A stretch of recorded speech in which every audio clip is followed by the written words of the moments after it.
leen jàmm ci seen information yi ginnaaw bi nga xamee ni kii di Dame Amar yoon kat daf ko teg loxo ci deewu xale boobu ñu naan Iba Thiam di fi deewoon temps yi ci ginnaaw ci appartement bee nekk ca Almadi kii di Youssou Ndour kat dem na jëli doomam gi nga xam ne moo nekk jabaru Dame Amar.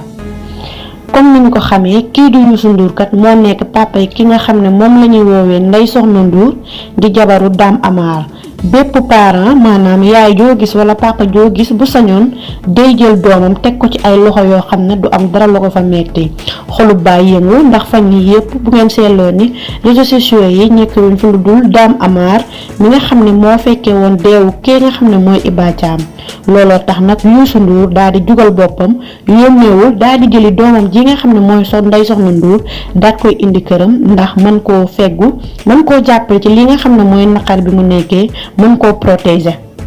mën nañ wax kat ni Youssou Ndour def na yëfu kilifa ndax kat doom bu nekkee ci ay tolof-tolof duñu xalaat kenn ku dul ay parents am looloo tax Youssou Ndour daal di jëli doomam ji daal koy indi ci wetam ngir mën a bokk ak naqar boobu noonu. kon fii ñuy wax ak yéen ñu mën leen xamal ni ki nga xam ne mooy Ndeye Soxna Ndour jóge na kër Dame Amar ba mi ngi dem fee nga xam ne mooy kër papaam.